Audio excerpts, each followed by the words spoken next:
There's certain things that I admire about people, and today this is one of them. Following a career path where college is not involved, right? So you have a high school individual who says, college is not for me. Let me just go pursue a career path, and that is going to be our topic of focus today. With me today is Mr. Broy. How are you, sir? Good, sir. How are you? Good, good.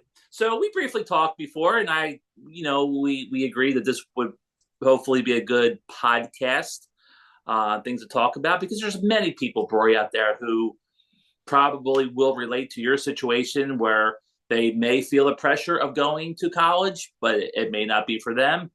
And even if it's for them, they may not want to go. And that's Right. kind of the path you took, I believe. Yeah, I never saw myself really going to college growing up. Not just because I didn't see a point in it, but I was a very good book smart person in school for sure. Um, but I always knew I just wanted to, like, as the kids would say, get on the grind immediately.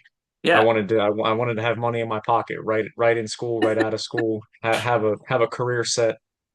And that's basically what I did. Yeah. Okay, so let's go back and rewind the tape several years, not too long.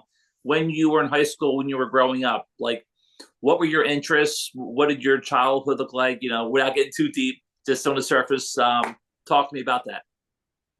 I came from an area in Delaware where there's not a lot going on. Not many people have much going on for themselves in Delaware anyway. Um, and I consider myself to be more of a standout person when it comes to the things that I'm passionate about. So being a kid growing up, I loved wrestling. I was a big WWE fan. I was into skateboarding. I was into all different kinds of music. I feel like most kids had their phases they went through. I went through so many different phases, but I'd get along with anyone and get into anything. You can show me anything, and I jump on it and learn it very quick. And that kind of played a role in me not knowing what I wanted to do when I grew up as a kid Oh, what do you mean? because That's interesting. right, I just had Okay, so many things that I could do. But I never had an aspiration. I never grew up and said, I want to be a firefighter. I want to be a policeman. I never. I just was kind of like going with the flow of things. Uh, Maybe I had the idea of wanting to be like a professional skateboarder at one point. Never really got far into that. right. It was just as the wind would take me. That's how I looked at it. Okay, so what about the people that maybe your family, maybe the people you hung around with, your surrounding? Was there um, careers, somebody that you can relate to? I don't want to say look up to because that's when there's no, I don't like that part, but um, was there somebody you said, that'd be kind of cool to do that or this or that, or maybe not? It was a lot of my friends' parents. I would kind of go over to my friend's house and I would see, my one friend, his dad is an electrician, and I was like, that's pretty cool. I like the life that he's built. This is a nice house. This is great. And I got to shout out my sister because my sister has her doctorate now. Oh, She cool. uh she was very passionate about learning. She's been a special education teacher for years, and she recently got a doctorate a couple years ago. So Hmm. I always grew up with that in my head of being like that's pretty cool. Like my sister is doing really big things. Um, but once again, then I told myself, do I want to go to college? It was a couple of times growing up, like in early high school, where they're shoving the seed scholarship in your face, and they're like, Yeah. you got to do this, you got to do this. This is paid college, and I was like, I was on the fence. But I've learned that if I'm on the fence about something, I'm probably not going to do it. Well, that's good that you know yourself. So, like, not even trades or so college and or trades, but anything like post secondary education where you would have to put the time in slash or money, right? You knew that, but at least you had your sister as an influence, right, an inspiration. Yeah. Yep. It's not like she, did nothing. Of course, good for her. No, I didn't know, I didn't really know where it was going to go, but I did. In high school, I took a business class for 2 years, and that actually taught me a lot about computers because it was mostly a computer led. Hmm. class, and I was always big on technology. So business class was a background, and then for 4 years I did structural systems. So I learned how to woodwork and do plumbing and weld and just all this plethora of things that most kids would take that class to lead on to a trade. I just kind of took it as skills under my belt, Great. something and now I don't have that. I don't even have that belief in myself to be like I can put that together until I do it, and I'm like, wow, this That's I can funny. do it. I did it. This is great. Hey, that's what they have YouTube for now, Right, right? right. All right, so let's go to graduation day in high school, right? Party's over now. Now you're entering the next phase. Where were you? What do you do? What did So you do? junior year of high school, my school had a program with Delaware Technical Community College Hmm. where our school district and another local school district would get bused to my school district's middle school every other day, and it was called manufacturing. Hmm. And it's a very broad name, but the incentive for Del Tech to be with these two schools for these kids was to say that if you complete this class, you will get a paid internship for the summer. And Hmm. that was it. So I was a junior in high school. Had just turned 16 going on 17. And I didn't even want to join that class from the start because I didn't see an interest in it. And I don't, college, that was my thing. It's got Del Tech linked to it. I don't really care about that. But a lot of my friends were in that class, and I had some other resources and people reach out to me and be like, I think you should really do this. And I ended up doing it. Um, and completed that first summer, my junior year. They gave me a paid scholarship, excuse me. They gave me a paid internship Hmm. from Dogfish Head, which is a craft brewery that's known worldwide. Hmm. I never knew what it was. And I don't drink. I never have drank. Never done drugs. I stand big on that. And being a kid, I was like, I don't want to work for a brewery. I don't really see the enticement of this, but it was a job, and I had received a call, and they said, "We want you to come do manufacturing for us." I'm like, "What does that mean?" And it actually turned out that I was just going to be this little kid in a warehouse full of men that are obviously old enough to drink and handle forklifts and canning lines and all of this. And I was just in this little merch room where Dogfish would get online orders for e-commerce, such as t-shirts, glassware, stickers, etc. And my job was to build those orders, put them in packages, put the labels on them, send them out. Hmm. I did that for the after the summer of my junior year. I did that for 6 months, about 6 months.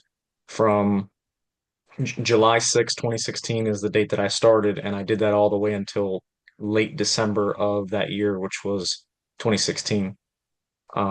Then I was in halfway through my senior year, took a little bit of time off from them, and I said I need to focus on school. So I had to focus on doing a senior project and all this fun stuff that being a senior is.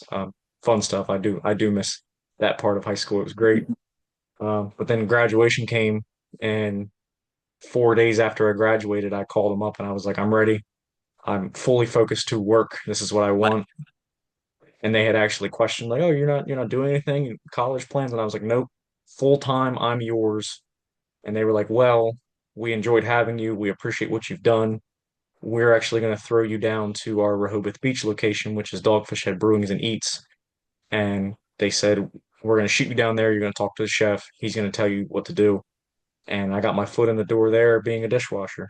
So that Wow. was 2017. I started being a dishwasher, and I was making back in 2017 minimum wage, I think, was $10 or something. It might have been less than I was making about that. Mm. So Wow. started really right in the slums of it all, but it was a career for me, and I dedicated myself to it. So this was sorry. So post high school, you're washing the dishes. Yep. That is fascinating, right? You had to start somewhere. That's how I looked at it. It was a foot in the door for a company that I had already been established in. Yeah. I was for being a 17-year-old working in a 21 and over place automatically had my name in people's mouth to be like, whoa, who's this kid? And back then I had big poofy hair. Like it was really big, and they called me High School Musical kid around the warehouse, That's and I funny. I, I loved it. It was great. Oh, But then I good. shot down to Rehoboth, and that's what started the journey. But did you have a vision though? Like, because I'm assuming at 17, all right. So you get this job, you're washing the dishes, you're starting somewhere. But did you hope that something was going to evolve from this, or were you just happy to have a job, or both? I was just happy to have a job. It was all about money for me. Money's always been a motivator. Right. I learned at a very young age to save money and how to save money and how to budget. I was doing that since I was like preteen, basically. And having that job in high school, while most people didn't have a job, and I was only making like $500 a week per se. But to me, that was everything. And I was Mm-hmm. like, this is all saving money. I was able to get a car and I was able to like pay for my own gas, and most people didn't have a job at all. So that for me was something. So just having a job in general was just mind blowing. It was like I was thankful for it.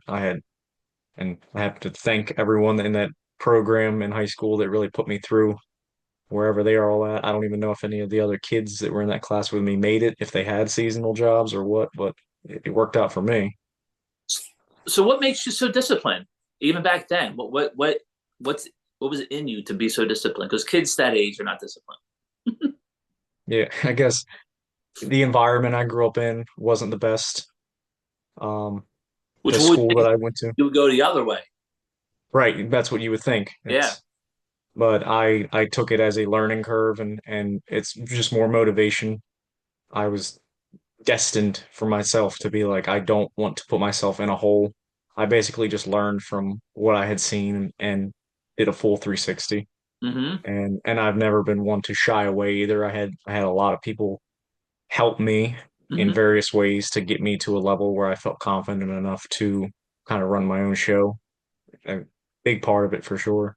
Right. All right. So did you have other jobs within the company? So you say this, you're still now the same company, right? They've grown a lot, right? We don't need to get into all that, but or unless you want to, it's definitely different now than when you started, correct? Yeah. I took my dishwashing skills and I started kind of making my ranks up the dishwashers as per se. It was about six of us back then. Wow. And I went from being like the kid that would just dry the dishes to the one that would take them right out of the machine when they were hot. And I would like burn my fingers on purpose because the older cooks would tell me, "Hey, if you touch hot plates over and over, you're gonna get kitchen hands." And then I worked my way into the pit, they call it, where you actually take the dirty dishes and spray them and set them and you push them through. And I think that showed a lot of initiative um, from like my chef team to see that because they were able to be like, wow, that table was just full and he just cleared it in like 5 minutes, and that was unheard of. Oh And wow. I was using that energy that I was receiving from them to say, I'm going to push myself further. And then I started kind of like, I'd like walk around the line to the cooks and I'd say, "Hey, what are you making? Can you show me how to make that?" And that Mm, initiative was noticed, and then they were like, "Well, you're done on dish. Now you're going to learn how to cook." mm. That's interesting. Hey, even at that point, I'm sure there were even college students that are going for culinary, right? They would love to maybe have been in that role just as an internship to get to where they want to be. Yeah, we had a lot of interns back then too. Kids would come from the CIA, the Culinary Institute of America, and various other culinary colleges, and they would come test their skills out. They would stage with us, and they would basically learn all this stuff because our restaurant is one of the busiest in the town, Mm-hmm. and it still is to this day. It's well known.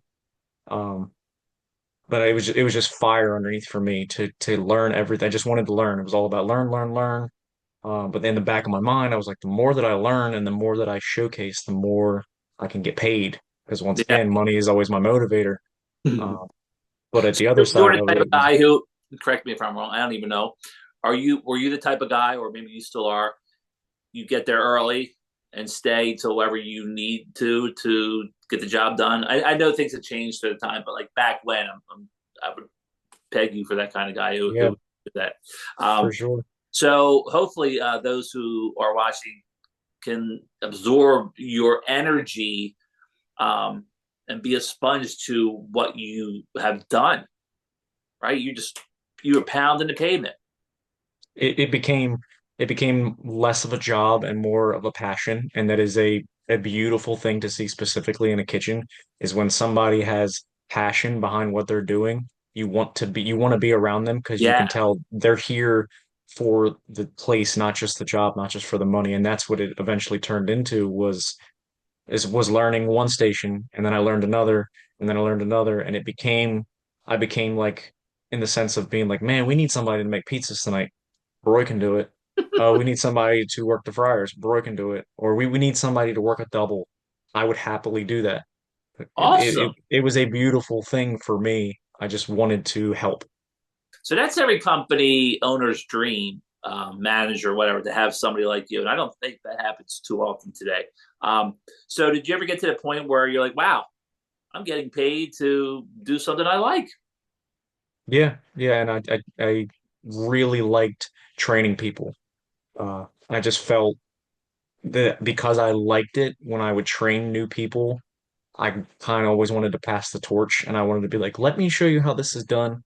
Let me show you what is the best results. This is what your chef team wants to see. It's what your fellow coworkers want to see. It's what the guests, which are the most important part of any restaurant, is the guests and satisfactory. And if you're putting out good food and everyone is happy, then that's going to look good on you, along with the back end roles of it, the cleanliness, the organization, the planning, the prepping, just so much that goes into a job in general. But in a kitchen, it is like shining star stuff. That's just like I just wanted to be the best I can be, but let everyone know like I'm here if you need me to. That's cool. I would assume that where you work, and I know it well, that people are happy when they come. For the most part, they're in a good mood. Yeah, yeah, most of the time, yeah. Yeah, most of the time, you just have to keep that energy going. No doubt. All right, so you're still in the same company. You get through the cooking phase of this. So what was next? I was trying to move myself up the ranks, um, and move into like a lead position. And I was at a point where I felt like I was, but I wasn't given the title. And there was a couple like shift shapes and things going on that I was kind of like, you know, cooking is something that is not just a job. It's something that you do at home. You do it everywhere, you know. And I was like, I've earned this skill. I think I'm finally ready to do something where I'm going to feel like I'm creating more of an impact that I enjoy. And um, towards the end of the summer of 2023, one of the inventory guys, he would purposely leave a lot of the paper goods that came in that day in the back hallway. And I would go, can I put these away for you? And he would be like, absolutely. You know, who's not going to turn that down? And it became this thing for the 3 months of the summer, June to August. That's our busiest season. After my like busy cooking shifts, I would spend an hour to an hour and a half putting all these paper goods away, organizing them, making sure like, is this where this goes? How do I do this correctly? How do you want this? Like soaking it all up.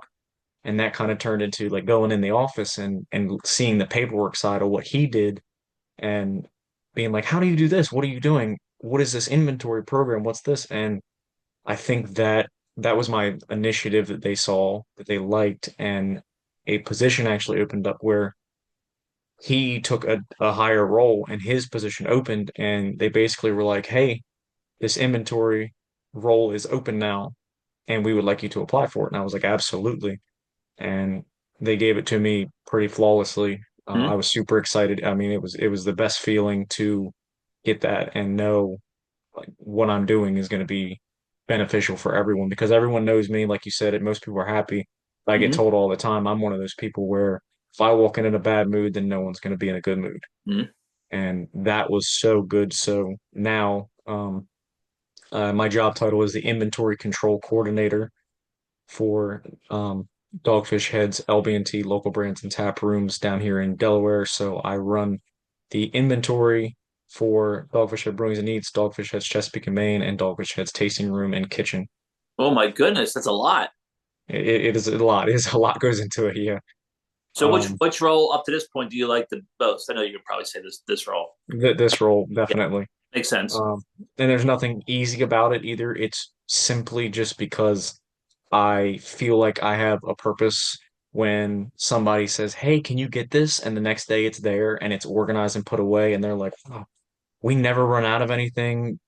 I just feel appreciated more Yeah. than I ever did as a cook, and that feeling is just better than anything to me. Hmm. Uh, and the dedication that I've shown the company, I feel it back. I Hmm. don't feel, a lot of companies will just have people for years and years and then just drop them to the curb. But I don't feel that kind of feeling. I never have. Do you think the skills that you possess, your drive, your ethics, your hardworking, everything you do, can that be taught, you think, for somebody who is just starting out? Let's go back to the high school to after high school stage. Not necessarily in your industry, but in general. Do you think your skills can be taught? Absolutely. I feel like anyone can find themselves in whatever work they're doing. And I would say the best advice for that is if you don't know what you want to do, something will come. But you have to be willing to try new things. Yeah.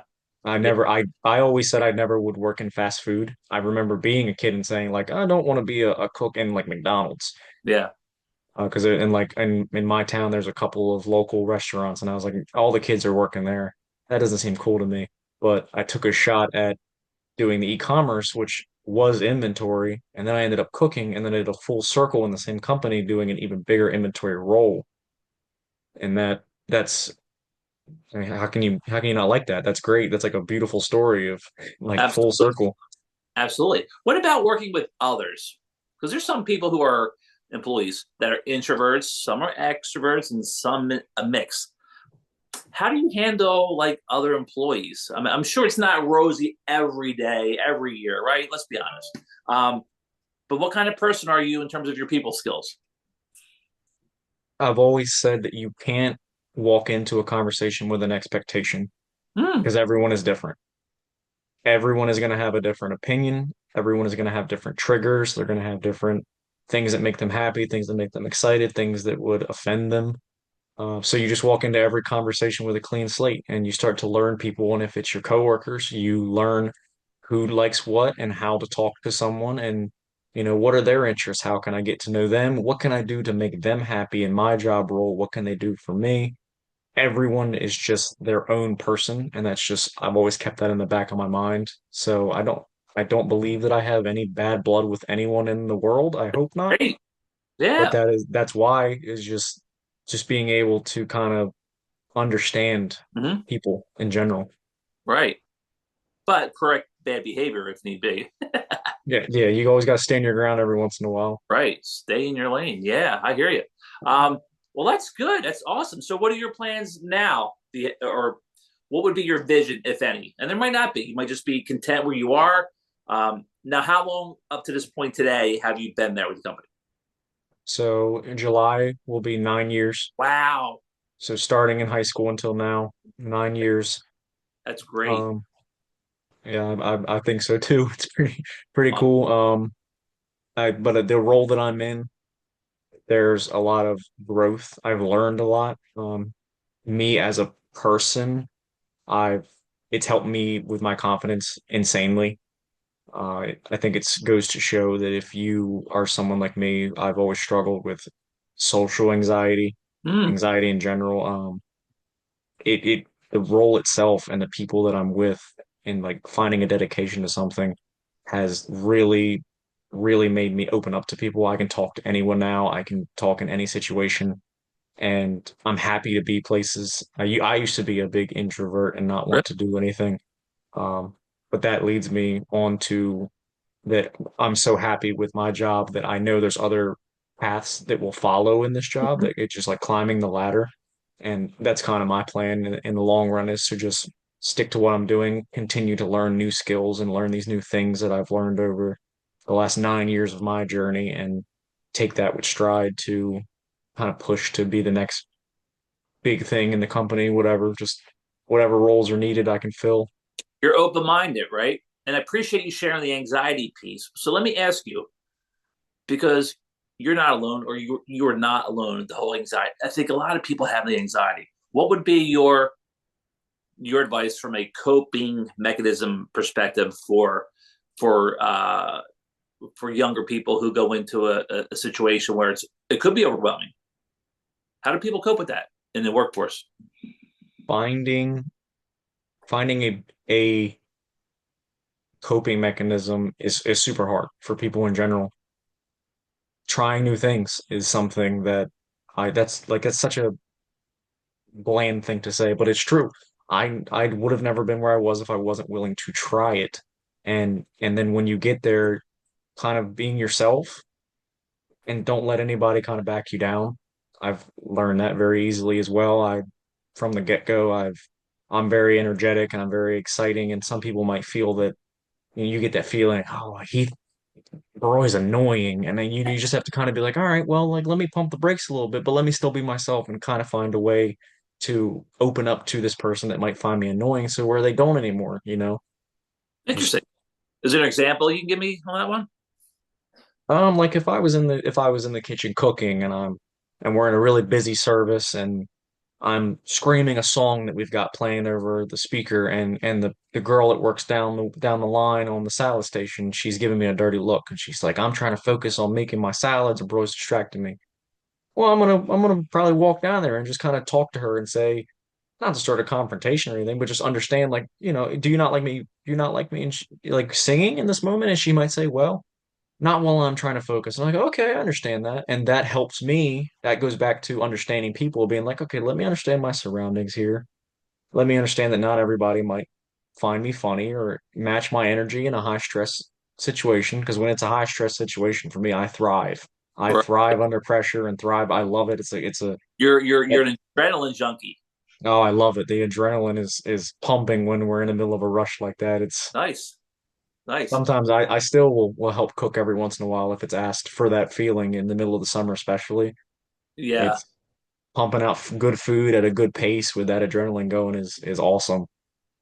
But what you just said though, when you acknowledge that you're singing, right? That situation where not everybody wants you to sing, or but my point is, you asking that person about their feelings makes them more valuable, or not valuable, confident in you. Like there's that collaboration where you took the time out to acknowledge their feelings, right, rather than just go into the sunset of just singing all along, which can be, annoying, or whatever somebody's deal is that somebody else doesn't like. But no, that's cool. All these things, Broy, are great.